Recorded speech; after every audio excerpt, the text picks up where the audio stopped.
Halo pemirsa, ketemu lagi bersama saya Iwan to be Millionaire, host yang terkenal sejak dikenal orang ya. Dan kali ini kita akan berbincang-bincang dengan Mas Satya. Nih. Matur nuwun, Mas. Pripun kabare Mas Satya? Alhamdulillah. Alhamdulillah. Nah, Mas Satya, ini dari mana nih Mas Satya? Ya, Ini? saya dari Harumi Batik. Kita berlokasi di Kadipaten Kidul, Kecamatan Kraton. Oh, Kadipaten Kidul, Kecamatan Kraton. Oke. Nah, ini Mas, mungkin bisa diceritakan Nggih. kelebihan Harumi Batik. Ini dibanding produk-produk sejenis ini Mas. Ya. Ya, alhamdulillah untuk batik Jogja kita produknya sudah cukup beragam dan kalau saya bandingkan dengan berbagai macam kota kita juga bisa bersaing ya. Cuman untuk bisa eksis saya kira kita perlu bikin suatu diferensiasi yang membedakan antara produk kita dengan produk UMKM atau kompetitor kita yang lainnya. Nah, di sini kita dari Harumi Batik lebih fokus kepada desain yang sifatnya klasik kontemporer. Klasik kontemporer. Nah, seperti apa itu Mas? Iya, yang memadukan antara teknik dan beberapa unsur klasik yang memang istilahnya wajib ada di dalam suatu batik, kemudian kita gabungkan, kita kombinasikan dengan unsur-unsur motif yang sifatnya kontemporer, milenial. Jadi bisa diterima oleh semua kalangan. Oleh semua kalangan. Nah, ini kan di depan ini di display ini sudah banyak sekali prestasi nih dari Harumi Batik. Nah, mungkin bisa diceritakan ini Mas. Antara lain seperti ini desain batik kita ketika kita mengikuti kejuaraan desain batik Swiss yang diselenggarakan oleh Kedutaan Besar Swiss di Jakarta. Nah, kita mencoba memahami apa yang bisa memberikan gambaran tentang negara Swiss seperti itu.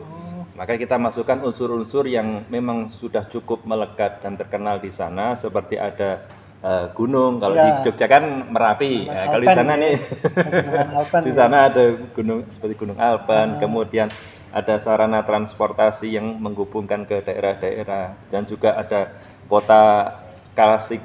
Ya, kalau di sini kan ada kota lama ya disebut di Semarang. Di sana ada satu kota klasik dengan bangunan-bangunan yang masih terpelihara, di burn, kemudian setiap kita ingat Swiss itu mesti kita ingatnya jam. Nah, namanya Rado, Mido dan Rolex segala macam. Nah, di sini saya masukkan semuanya unsur-unsur tersebut tanpa meninggalkan ciri khas batik. Ya ini apa? Cecek menikah. Oh, nggih. Ya. Batik itu identik dengan cecek, titik-titik seperti itu. Itu yang kita pertahankan. Alhamdulillah dapat juara. Dapat juara, itu luar biasa sekali. Jadi memadukan batik yang mengambil unsur-unsur dari negara. Supaya dari warga Swiss sendiri, masyarakat Swiss ketika melihat motif tersebut juga langsung merasa familiar. Karena biasanya kalau mamanya kita bikin desain untuk Swiss tapi kita masukkan unsur parang, ya parang bagus dan segala macam. Tapi orang Swiss akan masih mencoba adaptasi, ini motif apa, parang apa seperti itu. Tapi dengan motif ada gunung yang mereka cukup kenal, ada sarana transportasi, ada ikon bangunan yang mereka kenal, mereka langsung bisa tune in gitu, masuk gitu. Mungkin nanti kalau duta besar Belanda yang ada ini yakin cerangin. Seperti itu. Nanti kalau Italia ya menara condong pisau. Menara condong, nanti condong kanan kiri depan belakang. Benar betul. Nah, kalau yang lain ini? Yang lain contohnya yang kita baru saja garap itu seperti batik yang ini kita dari suatu departemen di Maluku. Kebetulan dia requestnya ada unsur gradasi seperti batik Cirebon, Megamendung. Saya pikir, waduh, Megamendung, Maluku nggak ada di sana. Lalu saya ambil saja konsep gradasinya seperti itu. Kemudian karena di Maluku di sana ada satwa yang sangat terkenal, yakni Kakatua. Ini saya masukkan di sini. Kemudian saya coba tanya, Bu, di sana yang jadi flora yang cukup terkenal apa, Bu? Oh, ini pala. Saya masukkan unsur pala di sini, kemudian saya masukkan unsur-unsur motif yang cukup terkenal di Maluku. Jadi saya nggak untuk Maluku saya nggak bisa masukkan parang yang identik dengan motif khas Jogja, Jawa ya. Saya masukkan walaupun konsepnya miring seperti parang, tapi ini adalah gambaran semacam perisai, motif perisai di sana. Seperti itu kurang lebih.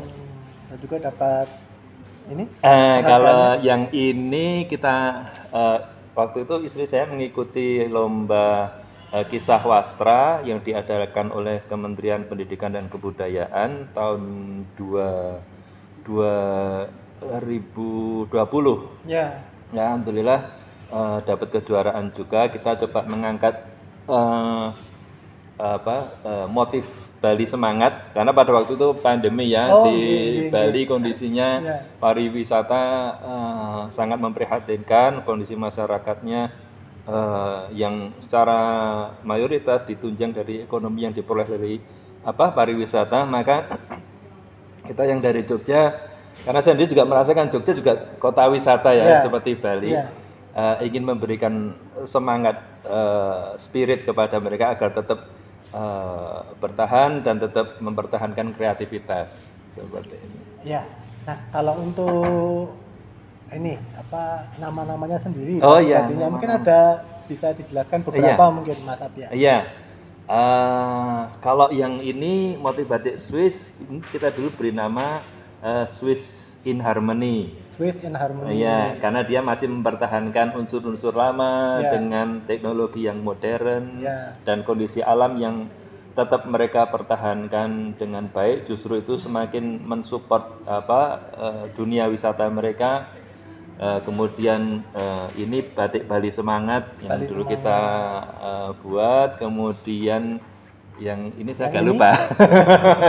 Kalau yang itu? Yang ini, nah ini motifnya kita berikan nama Flora Fauna Maluku karena kebetulan instansi yang memesan itu dari sumber daya alam dan ekosistem di Maluku. Oh, di Maluku. Ya. Nah, ini mungkin Mas Satya untuk terakhir ini barangkali bisa disampaikan, mungkin ada media sosialnya, ada IG, Facebook dan lain sebagainya, termasuk nomor WA, termasuk mungkin alamatnya di mana? Oh iya, Harumi Batik kita ada IG di @batikharumi_Jogja. Kemudian saya juga ada IG di @wiragraha. Sementara toko kami berlokasi di Jalan Kadipaten Kidul 63 Yogyakarta, Kecamatan Kraton. Bapak Ibu-ibu apabila hendak melakukan wisata ke wilayah Kraton, biasanya aksesnya baik masuk atau keluar biasanya melalui toko kami seperti itu. Nomor WA? Nomor WA di 081 327 666 560. Terima kasih sudah. Matur nuwun Mas Iwan. Terima kasih Mas Satya dari Harumi Batik. Demikianlah tadi bincang-bincang kita. Semoga ada manfaatnya dan sampai jumpa di lain kesempatan.